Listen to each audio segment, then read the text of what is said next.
I think we're ready to get started. We have about 26 here today. So Joanne, you want to kick us off? Yep. So good morning, everyone, and thank you for joining us this morning. I am Joanne Francavilla. I'm the Director of Business Services at BBB of Greater Maryland. And I'm joined by my colleague, Clay Campbell, who's the Marketing Director at BBB. As Clay said, we are recording this so that you know that the webinar will be recorded. So once it is done by this afternoon or early tomorrow, it will be living on our BBB YouTube page that has a library of all of the past webinars that we've done over the past year or so. This webinar is part of our initiative to educate the business community on digital marketing and marketing strategies in general. We realized through the course of last year how important that was and how the switch over to digital marketing has really become the trend through the pandemic with the amounts of folks that are shopping online and vetting businesses online. So I want to thank our presenters this morning, Laura Bruck, who's a 25-plus-year marketing executive specializing in processes to generate, nurture, and close leads. Brian Gundersdorf is a brand communications expert specializing in clear and engaging messages. Together, they are Bruck Marketing, which started in 2018 when Laura and Brian saw a need for digital transformation amongst small businesses. So they were ahead of their time. So Laura and Brian are not only the dynamic duo of marketing, they are siblings born on the same day, but not the same year. They've assured us that they will share a lot of information today, but not who is older. So I will pass this over for some sibling rivalry. You guys take it. Oh, too funny. Thank you for that introduction. Yeah, you guys will probably be able to figure it out pretty quickly. So for the next 45 minutes, what we'd like to share with you is really how to communicate the value of your offering and the best practices for sharing that message with your target prospect. So I want to walk through answering your customers' most important questions, crafting clear and persuasive marketing messages, designing your marketing ecosystem, as well as building a long-term plan to generate and nurture sales leads. Okay, so we've divided this webinar into two parts. For part one, we're going to focus on marketing messages. The first angle of that is the challenge. So we'll address the communication disconnect that often occurs between business leaders and customers. And then we'll talk about the mess.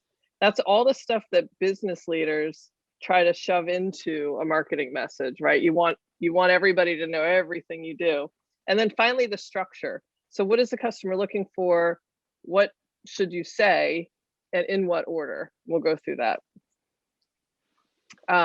Then part two will be the marketing ecosystem that we recommend to our clients. So in the ecosystem that we talk about, there are 4 parts. So content, which is critical and touches everything. Then your lead generation efforts, your lead nurturing efforts, and then closing business, obviously. So we'll really just kind of look at each of these areas and look at what an ecosystem can feel like and how it can all work together. So we should introduce ourselves, although Joanne already introduced you to us, so we can probably move quickly through this. But as Joanne said, Bruck Marketing was started because we really saw a need for that clear messaging and just fundamental marketing practices to be in play. My background is B2B marketing, and I've really just built content marketing systems.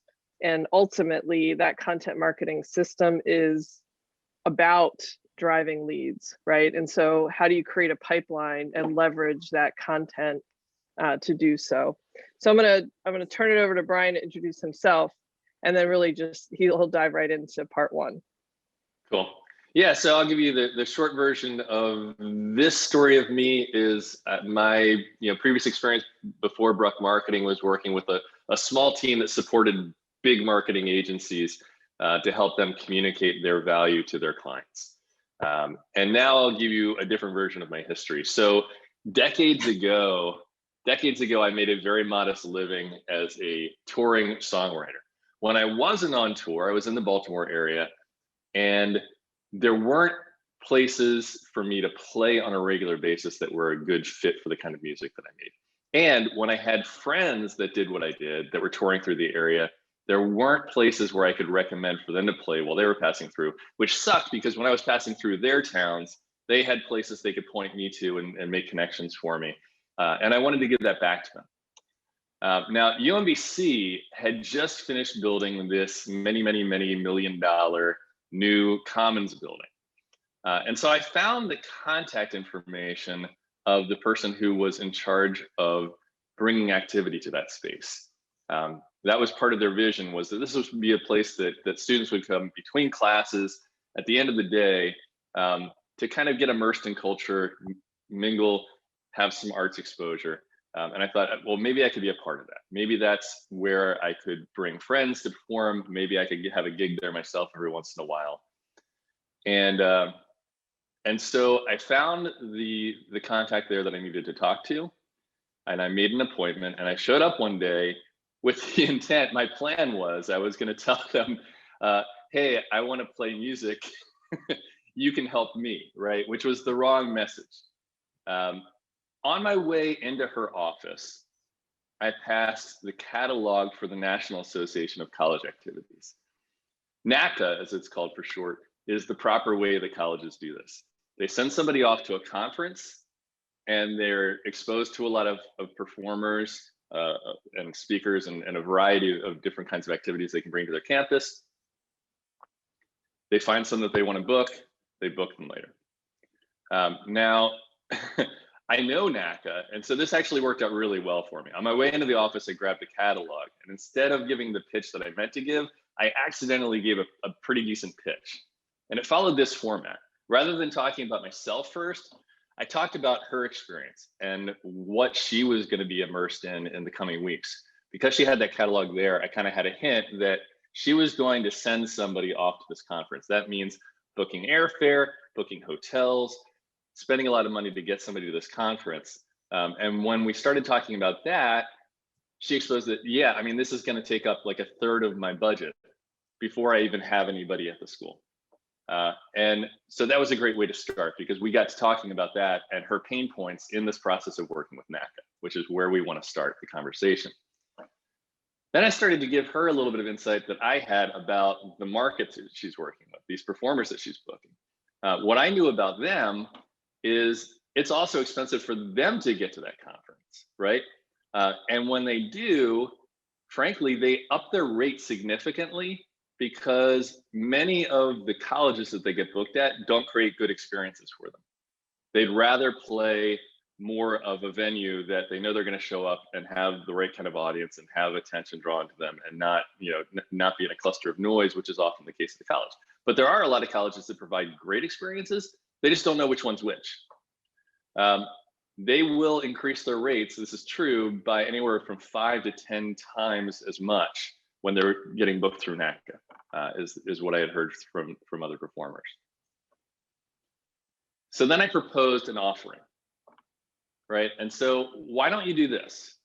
Instead of sending somebody to NACA, spending all this money, why don't I reach out to my network of performers who trust me and trust when I tell them that there's a great experience waiting for them at UMBC, and they'll book through me. And they'll give you a better rate because they know they're going to have an experience and they didn't need to go to this expensive conference to get to it. I will take care of creating a contract, creating an artist package so that the performers know what to do when they get to the school. You don't need to worry about any of that. So that's also a burden that was going to be on your staff that you don't need to worry about down the line. Then I started to talk about my business, myself in that case, right? And giving some of my resume. This is the right point in the story for that, right?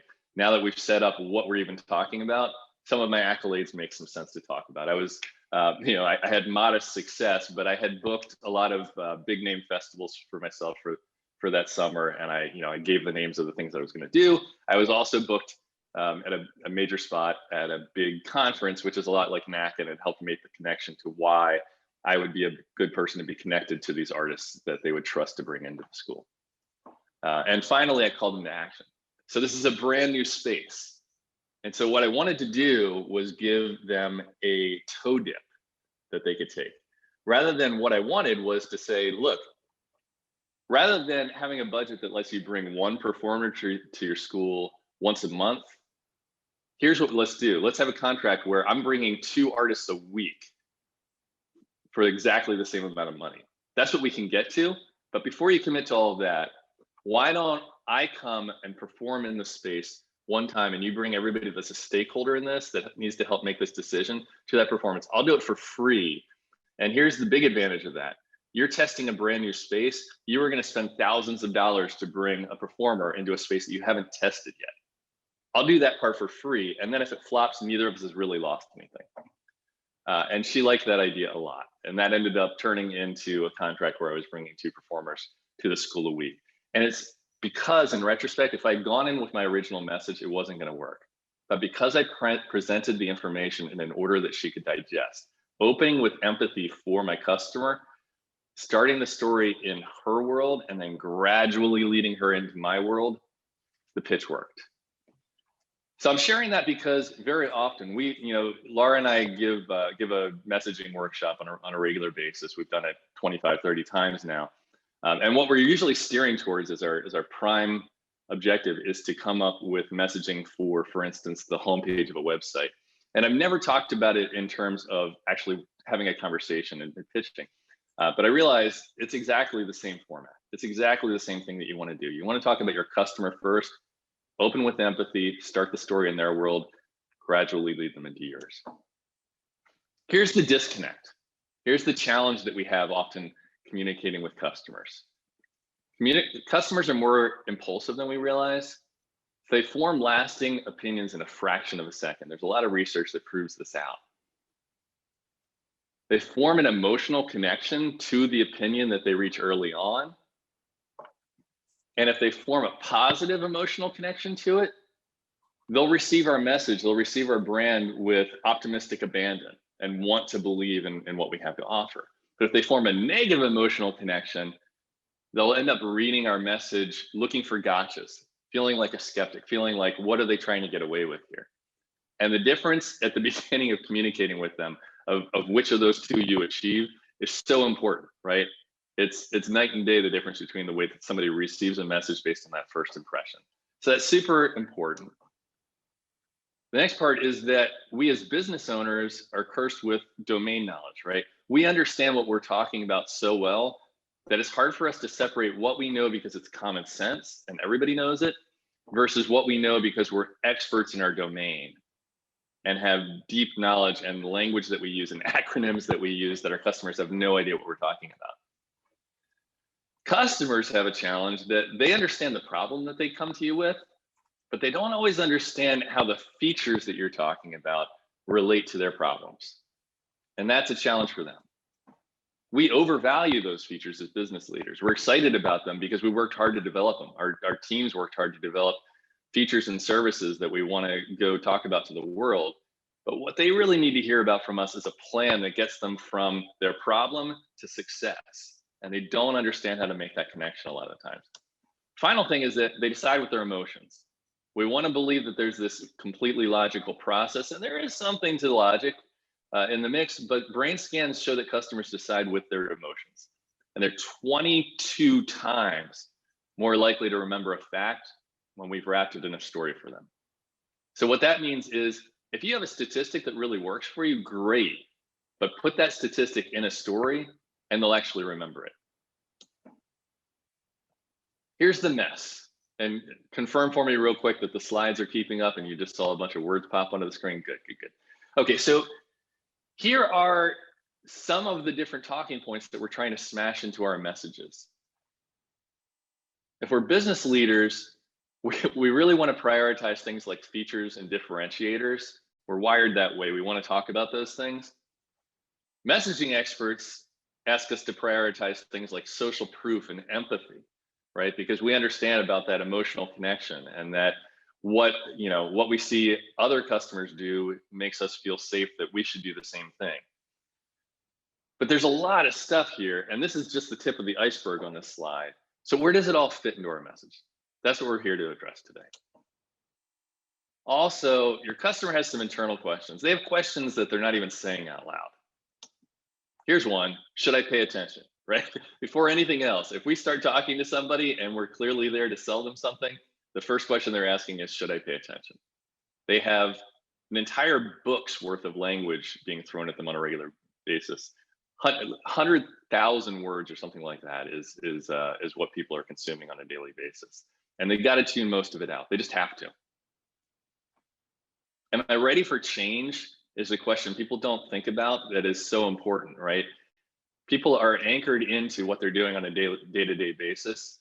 A lot of times, especially if we're selling to somebody at another business, they're just getting their job done, right? They've got to focus on a list of tasks that they can't even complete, and you're asking them to consider change and do something new on top of all those tasks. So that's the question they're asking themselves: am I even ready for this?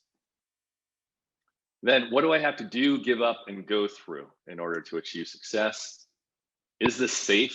Am I going to embarrass myself if I go with this option? And then what's my next step if you have convinced them? And so here's how we address those questions. It's that same format I talked about. We talk about the customer, and it helps them decide that they should pay attention. Here's why: is as soon as we're talking about them, they have this sense of serendipity, that they've stumbled upon something that, by luck happens to be about them. That grabs their attention. This gives us a place to put empathy, which, every messaging expert is going to tell you that this is the most important thing that you can do in your message, is express empathy for your customer. Automatically, they're going to be emotionally engaged because you're talking about them and their problems. And this is a place to talk about their status quo, right? How are they solving this problem without you? Or how are they trying to? Or what are they doing on a day-to-day basis right now? Is it inaction? Are they doing nothing? Or are they working with your competitors? What's going on? This also really, more than you ever would suspect, helps with clarity. If you start out by talking about your customer, they understand what you're talking about right away. If you're talking about their problems, that's what they live in every day, so they understand you. Where if you're talking about your solution and your features, they may have no idea what you're talking about.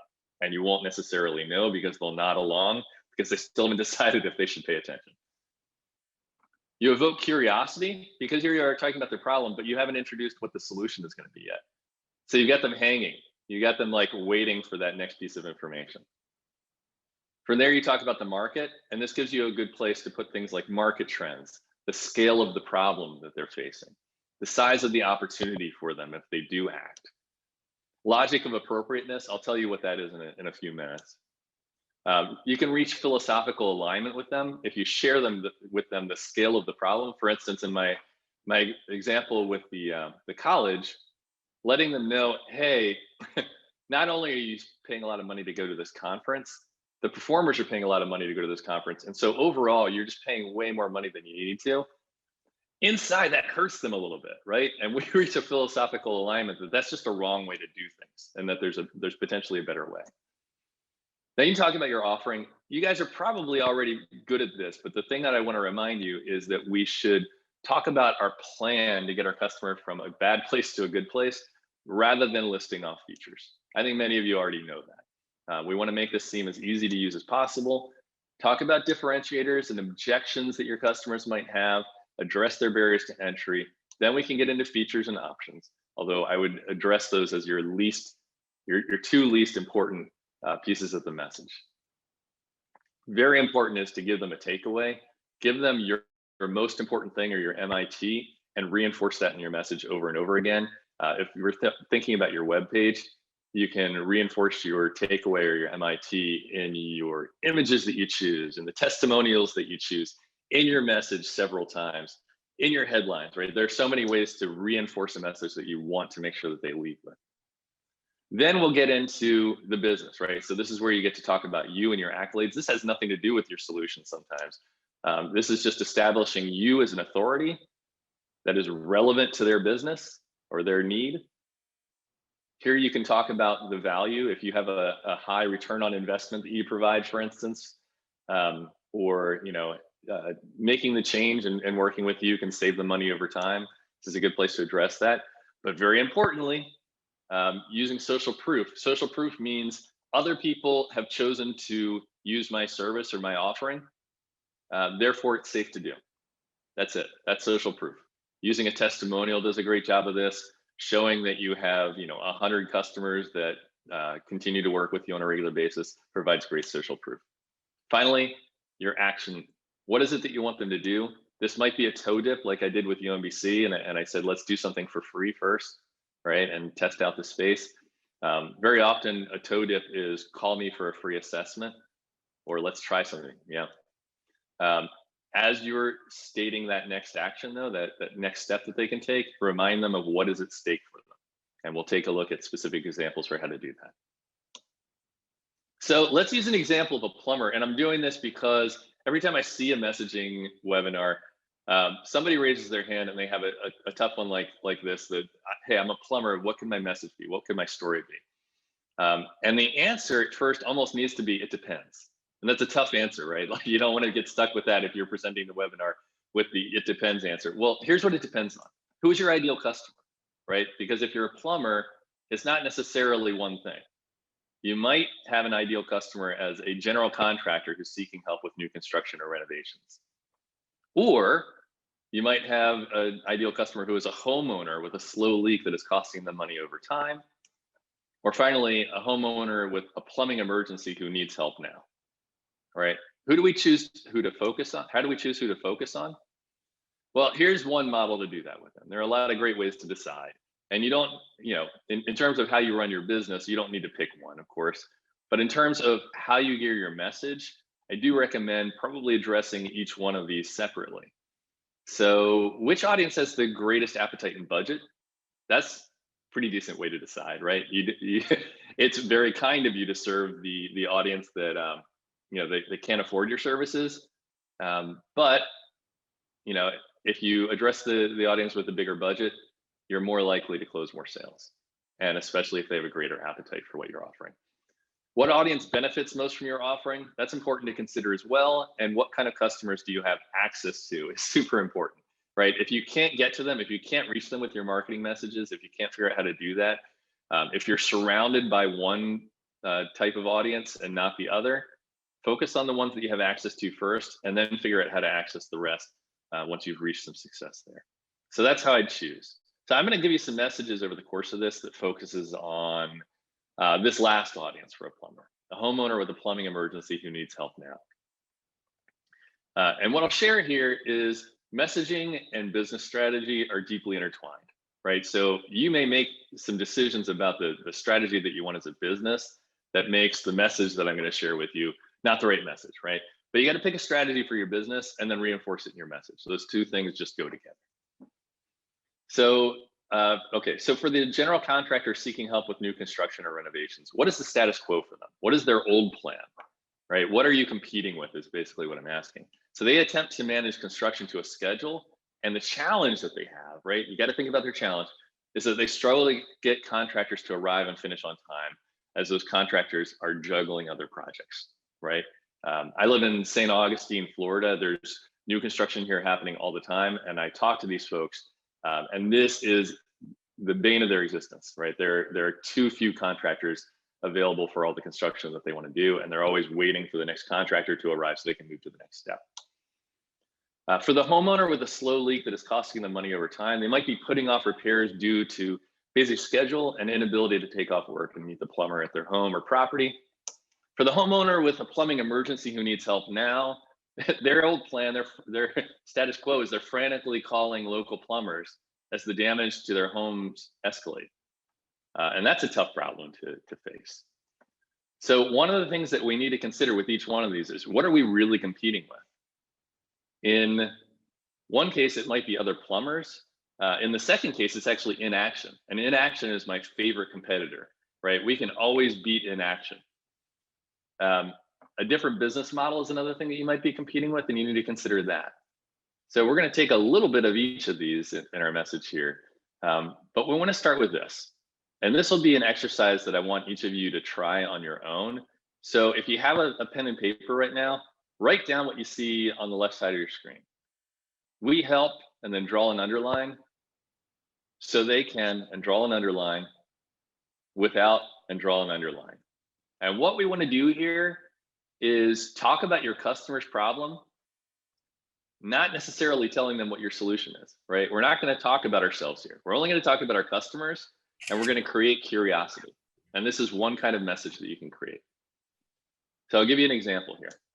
We help homeowners get immediate help for plumbing emergencies so they can protect their investment without making a zillion phone calls, right? We have not told them how we're going to solve that problem yet. We've just addressed that we have a solution to that problem. And then they might think, I have that problem, tell me more. That's our in. Here's another example, not a plumber this time. What do? We help city commuters find parking faster so they can get home after an exhausting day without circling the grid. That's our customer. That's how we talk about our customer. We address them, we address the problem that they're facing. Then we can talk about the market. And I'll tell you, this part's optional. A lot of people leave this out of their message, but it can be very powerful done correctly. One way that we can do this is we can talk about a market trend toward change. We can show that more and more people are using a solution like ours, even if we're saying more and more people are using a solution like ours and it's our competitors that they're choosing. We don't need to say that last part, but it doesn't need to be that they're choosing our solution. We just want to show that they're making a change and doing something like this. It makes them feel like this is safe. This year, millions of city commuters have turned to technology to improve their parking experience. Makes me feel like, oh, maybe I should be considering that now, right? Maybe this kind of technology has reached a point of usefulness that I want to get in on. Another way to use market information is to size up the problem. The average city commuter loses 70 hours each year and burns through $550 worth of gasoline just searching for parking. Big problem. For the plumbing example, almost 40% of homeowners say they have experienced loss from water damage. That's a true statistic I found. And then we can quantify the opportunity. 93% of all water damage can be prevented, also a true statistic. I want you to notice the framing here. Customers are twice as likely to take action to avoid a loss as to achieve a gain. So if we tell them that they can get back something that they feel like has been taken away from them in some way, they are motivated to act. If we tell them they have an opportunity to win something new or gain something new, they'll still act. There's still a good chance they'll act, but it's literally half as much of a chance. Your best bet, though, is actually to go with this market trend example, if you can, if you have something that fits. And here's why. When people are making decisions, they follow something that James G. March and P. Olson refer to as the logic of appropriateness. They ask themselves internally 3 questions. What kind of a situation is this? What kind of a person am I? And what does a person such as I do in a situation such as this? This is how people make decisions. They ask themselves, what do people like me do? It makes them feel safe to do it that way. So if we can show them that there's a trend towards change, towards doing something like this, it'll help make them decide to act. And that's talking about the market. Let's talk a little bit about how you present your offering.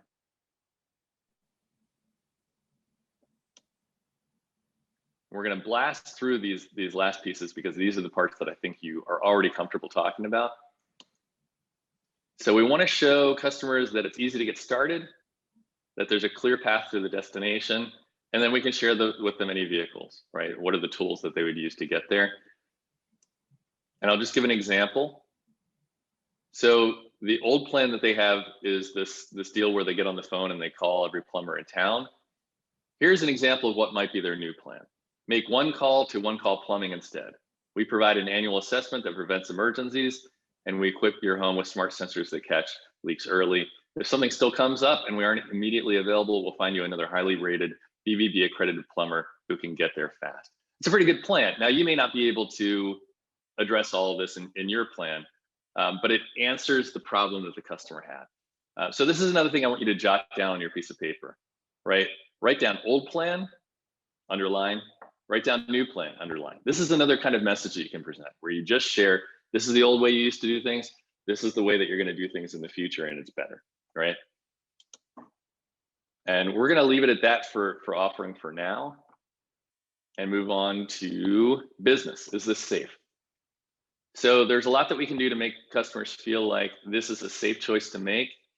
Talk to them about the years that you've been in business and the number of customers that you have, how long you've been able to retain customers. All of those things give them the feeling that other people have chosen to do this, and in fact, they've chosen to stay around. That's really important. Therefore, it's a safe choice. From there, you can talk about things like ROI. You can use images even just showing happy customers, and it helps convince people that this is a safe thing to do. A safe bet. So One Call Plumbing is a BBB accredited A+ rated, well-reviewed powerhouse plumbing team. That's a great way to present your business and show people that this is a safe bet. For the parking app, over 5 years, we've perfected the art of rapidly locating spots for our 10,000 plus happy subscribers. Most important thing there is the 10,000 plus happy subscribers. Leads people to believe this is a safe choice. Other people have chosen to do this. I can too. Finally, what's my next step? So if this is your web page, this is where you have a button, right, that somebody can click on to take that next step. But you also want a message that goes with it. Contact us for a free assessment, enroll now. All of these are legitimate next steps that you might want somebody to take. And then you're going to remind them at what's at stake. And let's just put it all together for one time. Put together this 5-part message. So we might start like this. Every time you have a plumbing emergency, you pick up the phone and frantically call every plumber in town, trying to find someone available as the damage to your home escalates. If you've been through this, I have your attention now. Here's the thing, 93% of all water damage can be prevented. Make one call to One Call Plumbing instead. We provide an annual assessment that prevents emergencies, and we equip your home with smart sensors that catch leaks early. If something still comes up and we aren't immediately available, we'll find you another highly rated plumber who can get there fast. One Call Plumbing is a BBB accredited, A+ rated, well-reviewed powerhouse plumbing team. Need a plumber right now? Call us at 999. We'll get your emergency addressed immediately so you can protect your investment without making a zillion calls. And this is what I wanted to remind you about the action at the end here. Tell them what to do next, but then also remind them what's at stake. You're protecting your investment. All right, and so that is a comprehensive message. This would be great on, for instance, your homepage. You could put a message like that. You could put that at the beginning of your pitch deck. In your LinkedIn profile, there's an about section there that people use, let's say, don't always make good use of, right? You can put this message there. That way, when somebody looks you up as on your LinkedIn profile, they're gonna see the message that helps convince them to act. Other great places to use this are in your BBB directory listing, in your emails and newsletters, brochures, flyers, and social media campaigns. All right. You know, if you have questions about that, reach out to us. We've got our contact information at the end, but it's time for part 2. Laura's going to talk about the marketing ecosystem, and I'll kick it off to you there, Laura. Sounds great. So now that we have a clear message, we really need to put it into our marketing ecosystem. So Brian just talked about all the different places that you can be using it. But I know nobody has their cameras on, so maybe within chat, how many of you are leveraging at least one marketing automation in your marketing program? Just type yes in the chat if you are. I got 1, 2, 3, 4. Good. Okay, so a handful of you are. That's great. Go ahead. So the technology that you leverage for your marketing efforts can just make such a huge difference, ensuring you're reaching that ROI. Because in addition to that marketing message that you're infusing into your content and aligning with your content, once you have that right technology, you optimize through automations, and you can really then focus on your content. Your content is what creates authority, thought leadership, familiarity, and trust. So it's the source of your search engine optimization. It allows you to stay in front of your pipeline, delivering value and not just sending salesy communications, right? So marketing gets a bad rap a lot of the time. Why is that? because people are tired of being hit over the head with sales pitches. But if you're adding value and you're educating people and you're providing value added content, now you're the source of truth, you're a resource to your prospects. So at each stage of the funnel, you'll leverage different content and different techniques. But the real key is understanding that ideal client and their buying process so you can put the right content in front of the right person at the right time. So go ahead, Brian. Brian talked about the ideal customer already, but the problem, I think a lot of times in going back to the mess, right? We're trying to talk about all the great things that our products and services do. But at the end of the day, if you segment your target market and you've identified the problem with each of those markets, those ideal clients, and you've messaged according to that problem, you're going to have so much greater success because you're talking about what part those features and benefits, they probably vary depending on the value that you are delivering from them, varies depending on that ideal client. So by really focusing on understanding who is your ideal client and tailoring that message to them, and if you have one broad message, but you really, when you're targeting that content and the different message points, you're really honing that message to meet the needs of that client. And I want to walk through the ecosystem that we're talking about and then give an example of a way that we can really get that target market or that targeted message in front of those clients. Go ahead. So we call this our marketing leads program, but there's lots of tools, right? That's why it comes back to the tools, because a lot of this is based on automations. So there's lots of different tools that you can use. So at the toolkit at the bottom is going to tell you what tool we're using for this.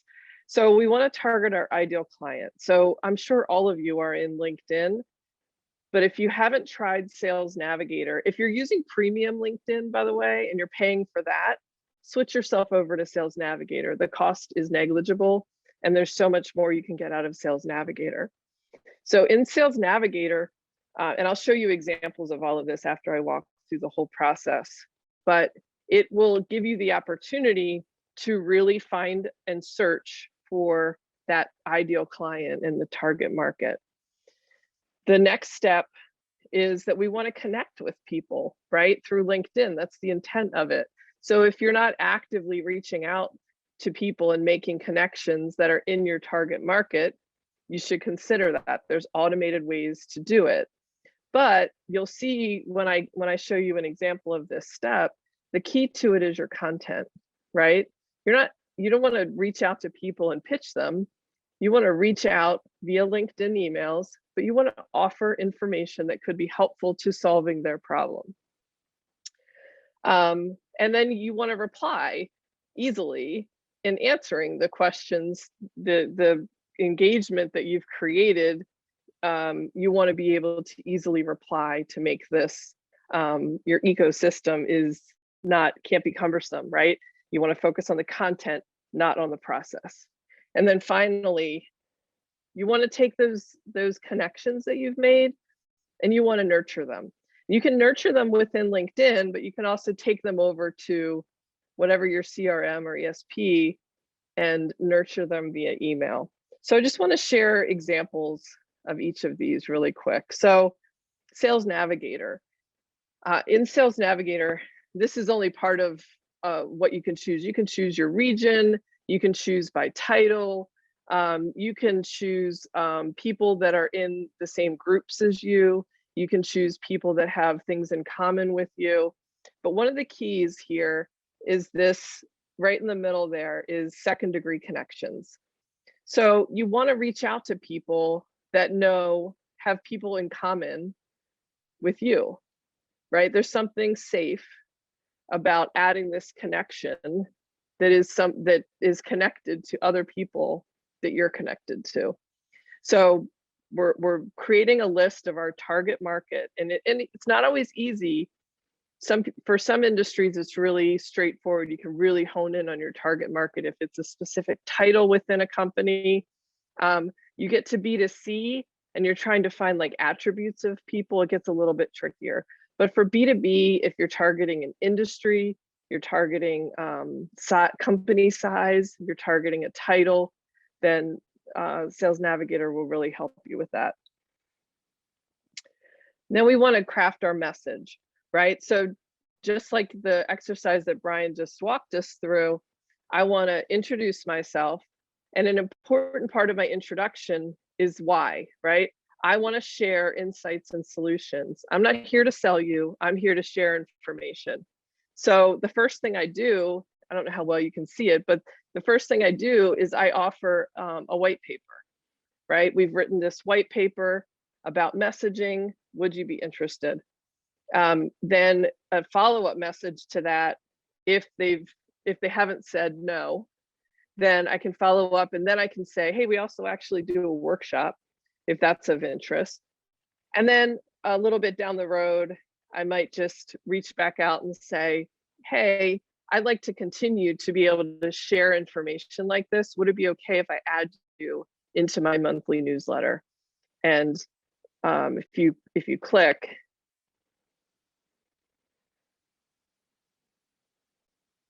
one more.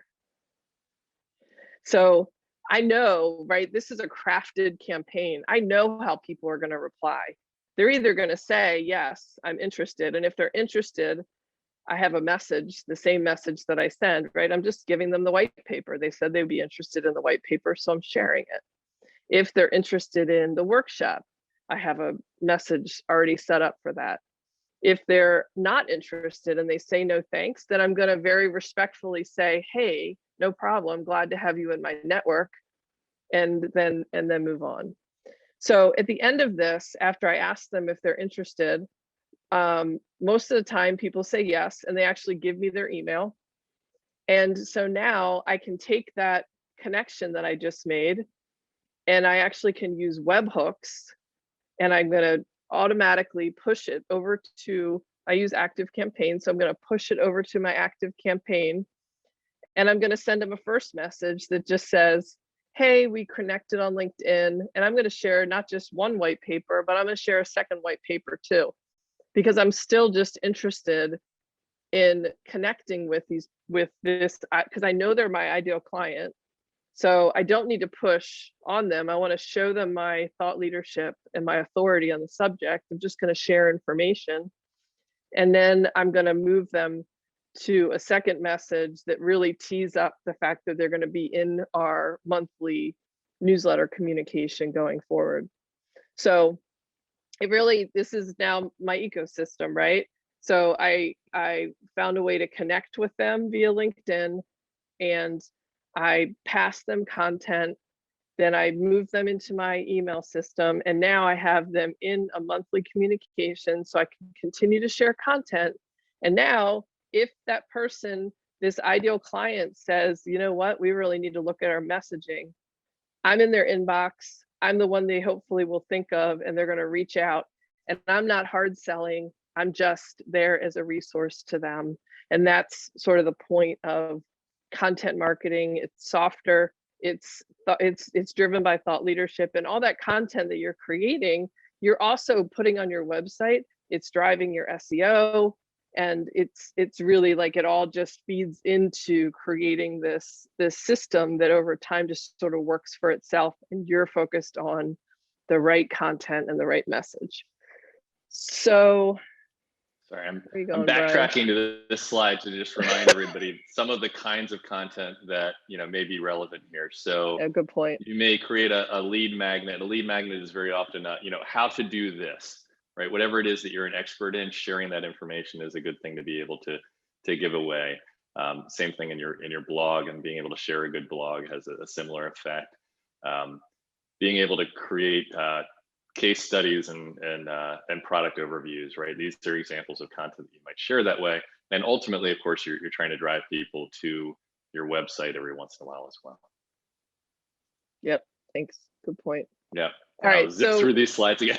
yeah, so Brian will wrap us up, and then you can either do questions via the chat, or if at that point people want to just come off mute and ask the question, that's probably fine too.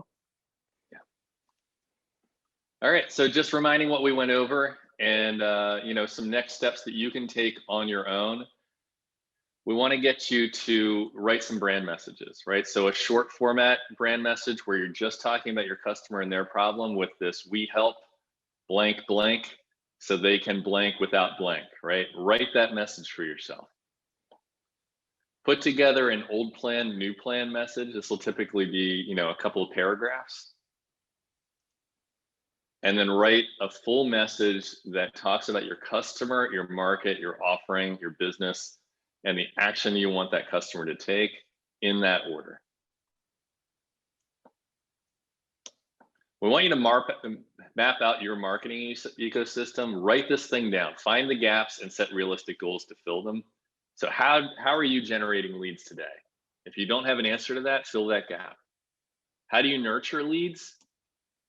How do you track your pipeline and close business? What content do you offer customers at each touch point? And that's it.